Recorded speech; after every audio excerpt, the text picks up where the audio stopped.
Curious Case of the Curry House Church.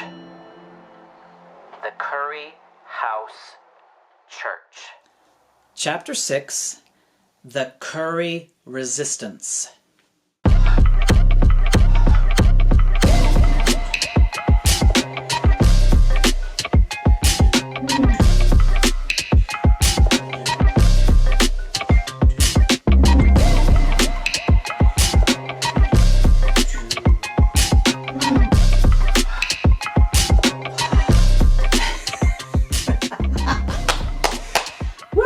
Guys, we are rounding the bend, nearing the end. This is episode 6, and this episode is about the reaction of the community that was around and kind of outside of the Curry house watching, like looking in through the window, right? It's interesting as the Curry house succeeds, basically, and is really garnering a following and really doing ministry.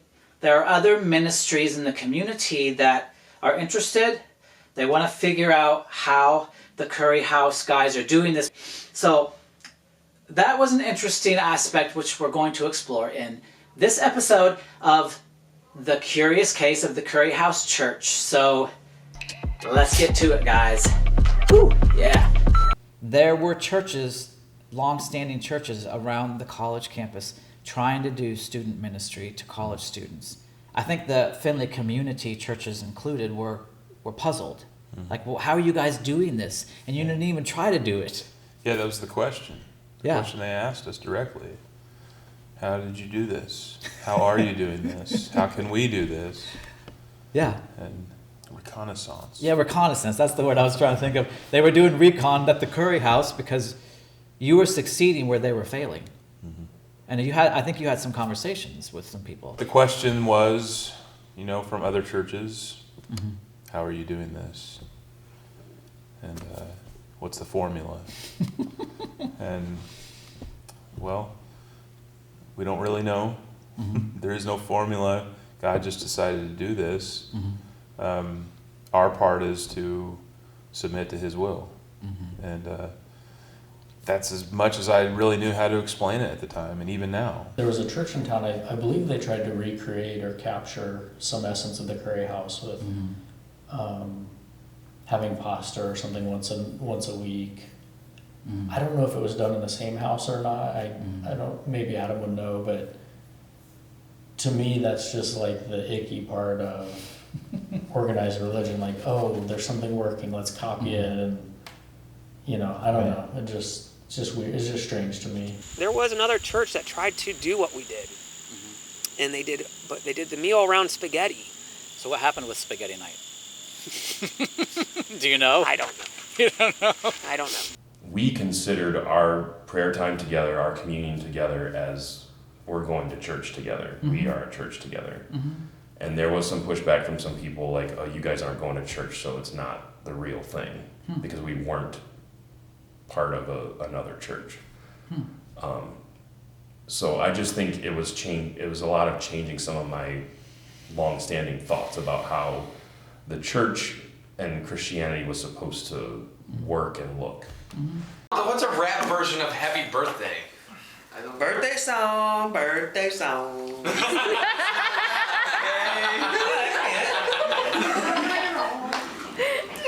Alright, hey, what if I just blew them out and made some wishes? No, we're gonna sing Happy Birthday to you. Well, it's alright. Justin's gonna sing Happy Birthday to you. Alright. Hurry up! Alright. Happy birthday! Are you on video? No. Get ready.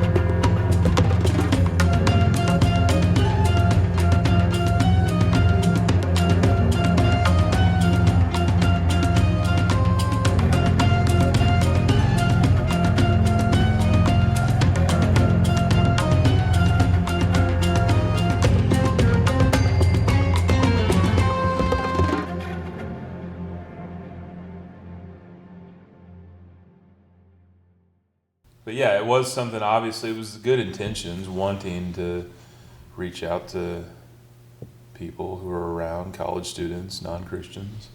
Wasn't a bad motive, it was just hard for them to grasp the simplicity of it. It had to be more complex. It had to be planned. You know, it had to be structured very well in their minds. There was a very direct offer from a church. The University of Findlay was affiliated with the Churches of God General Conference, which was who owned Weinbrenner, our seminary. Okay. And they had a campus ministry, you know, the Churches of God. I don't know what the name of it was, but they had a campus minister that they hired. And this gentleman, you know, when we started having church services, because it was at night, he came over, you know, and he never came to the meal, the Curry House meal. He might have stopped in once or twice to see what was happening, but was always seemed very skeptical of what we were doing. And when we started teaching the Bible, was more there to like kind of judge how we're teaching and What your theology is. yeah, what was the theology here, and you know, kind of through squinted eyes, you know, it's okay, and that was the sense that I had gotten, and that I was. What confirmed that for me was one night after our church service, this gentleman who was the campus minister stayed behind and, you know, pulled up a chair and basically told me that if I was to sign over Curry House to him, that I would never have to worry about money ever again. That you know, that Adam, you could, you know, sign this over to us. You'd have full access to our finances and resources, and you know, you wouldn't have to struggle with bills. You know, this could be a real thing. And you know, he wasn't mean about it, but Sure. but and I wasn't mean in my response. You know, I said thank you, no thanks. You know, in my mind, I was more like, I'll burn this whole thing to the ground before I sign it over to you. The Rebel Alliance. Yeah. So, but there was that thought. First of all, there was nothing to sign over. Right. This is the house we were living in. This house, you know, we were renting the house from someone. We didn't even own it. So, you know, he could have done the same exact thing at his house. Right. Or somebody else's house. There was an empty house at one point that they had on the campus that they had tried to kind of do the same thing early on. They even had an Indian guy living in the house, you know. Really? And it wasn't bad, but it was just, you know, Didn't work.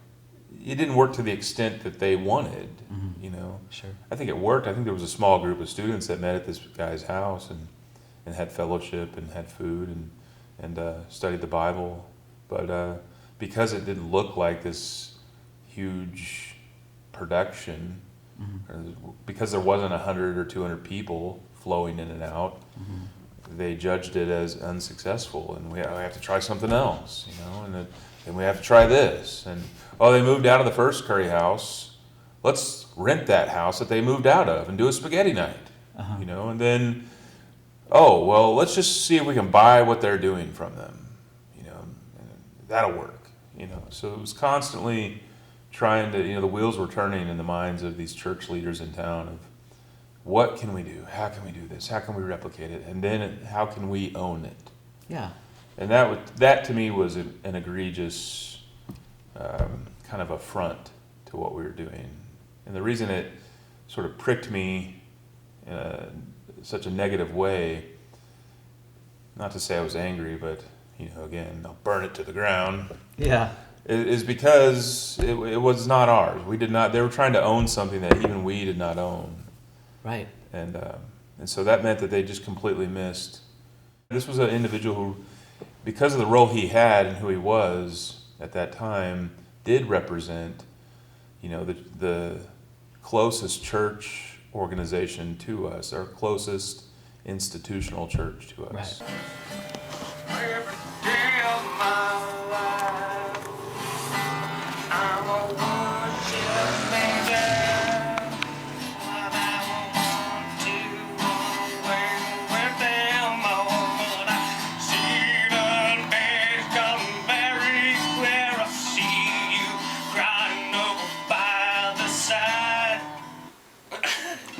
take that. There were some other individuals involved in that who, when they heard about so-and-so is going to get baptized, a guy who I was going to baptize was approached and told, you can't get baptized in their house. You got to be baptized in a church. Really? Yeah. And, It wasn't going to be legitimate. Yeah. You can't do that. So I didn't baptize him in our house. Yeah. I baptized him in a kiddie pool outside in the backyard of Justin Brown's house. In February. In February. He was too tall to fit in the bathtub. Oh, yeah. But you did baptize some people in the bathtub at the Curry house. Yes. Yes. They were currified, sanctified, baptized. And Baptized. the baptistry. Yeah. Fun.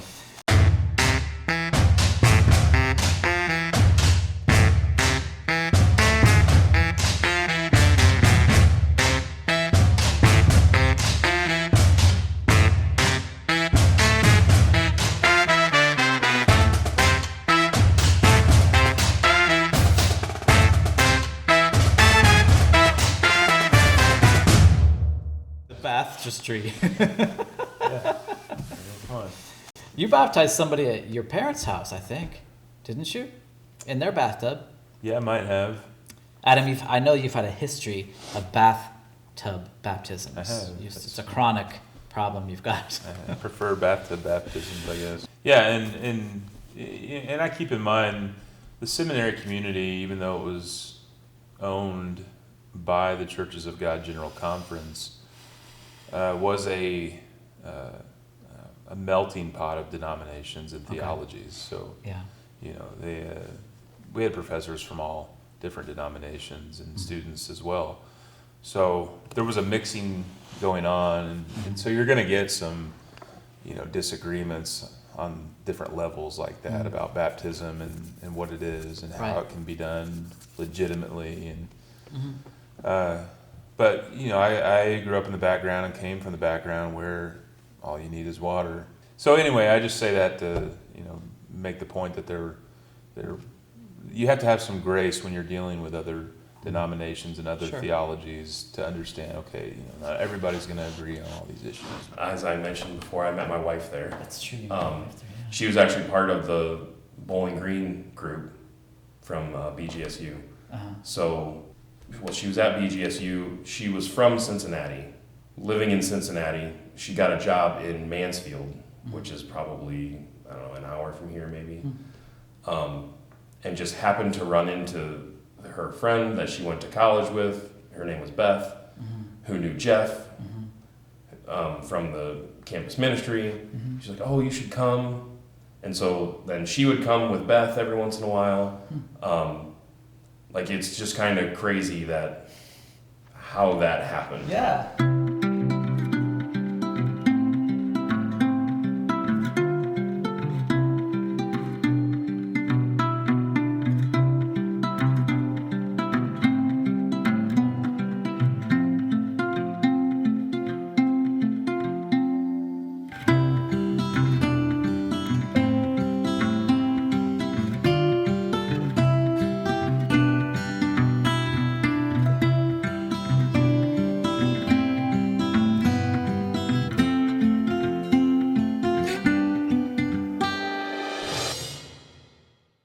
We all kind of have that feeling of loss, because in the years that immediately followed when we all left, there was an idea of maybe we can do this somewhere else. Maybe this can become bigger. We can make this bigger in other places. And that was the same kind of thinking that those traditional churches had. How can we replicate this? I think the next church I was hired at was partially because they thought, oh, he can recreate the Curry house here in our church. And I was in Indianapolis. And Keith, I know the church him and Jackie went to, and I think the people they worked for there at that church, worked with, had the same kind of idea. It was very different from, I would say, people that I had gone to church with before, gone to youth group with. Yeah. It was much closer and deeper and more genuine. Kyle moved away, Jeff moved away, so the dynamics started to shift. It still continued on after they were gone, but when the season was over, we all sort of knew it. I don't remember grieving a lot. Like, it was like, oh yeah, like the season is done, Curry House will be shut down. I think Keith and Jackie were the last ones to move away.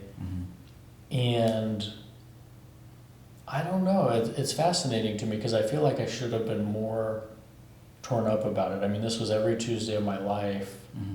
I mean, I didn't miss Curry night for anything. Like, if I was traveling, I would try to make it back to town on Tuesday. Like, I feel like I should have felt more grief over its end. At least in my memory, I was like, yeah, like this, we had a good run. Everything has its season, and like we knew it was okay to wrap it up, and no regrets. That's why I stress when we did stop, or when we, I don't know how to use it. When you disbanded the Curry. When we disbanded the Curry House, when we moved on, it was not because of finances. Right. The finances were always there. So it was just time. I would say that I still think of them as my brothers, and that if I was ever in a time of need, whatever that need might be, that I feel like I could call them and they would be there for me. At that point, Kyle was gone. Jeffrey already moved back to India, and then Adam had to go home. So it was going to leave us there, and we had to do something. So I had to look for a job, and I tried finding positions in Findlay, anything that would be able to make it so I could still continue on. I wanted to continue on doing what we were doing. As I move further away from that time period, I definitely see it as like a season of my life. Yeah. And it was, for many different reasons, it was a great, wonderful season. It came burning and crashing down around us. No, no, it didn't. It just, I don't know what to say about that other than it was time. When it ended, it was time. And God began it out of our hands, and He kind of decided. He did decide when it was time for us to move on.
how about episode 6?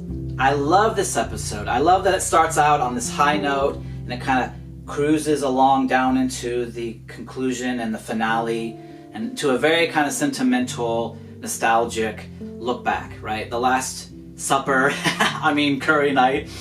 But I think there was a pivotal moment in this episode that was also a pivotal moment in the whole life of the Curry House and Night Church. These guys created this thing and it's successful and it's being recognized as successful, and churches are trying to figure out how they can replicate it. Well, and they're not, but then this big church movement comes in and says, hey, we're willing to come and back you and support you and give you all the finances you need so you can keep doing this. This is what we would call the moment of success. But Adam recognized God began this thing. It was not for sale. It could not be bought. It was not to be turned into an institutional movement. I thought that was pivotal, and I think that is key to this story. Guys, this happened because God made it happen. And the tendency that we have, even when God makes something happen and keeps it going, is to start to shift it into things that we can control, things we can do, things we can manage, things we can hold in our hands. And that is when you start to shift away from God and towards man-made institutions, even man-made religion. And I think it was so critical and so impressive and honorable that Adam, in his heart, knew that even though this seemed like a good opportunity, it wasn't. He knew it wasn't God's opportunity. And when the time came, guys, as you heard from Bob and Adam and Justin and Keith, when the time came for it to end, they knew it. They knew it because God put it in their hearts. They didn't try to keep it going when it wasn't meant to keep going. And I love that. And I love that you're watching. I really appreciate it. And hang on, because there's one more episode, even though it's a half episode. So don't forget it. Keep liking, keep subscribing, keep watching it. Hey, go back and watch some of the old episodes if you want. Watch them all through all at once. Do a Curry House film night festival where you're gonna binge watch the every episode, the whole season. That's cool, right? Do that too. Thank you guys for listening. I hope this story has challenged you and encouraged you. Love you guys. Bye.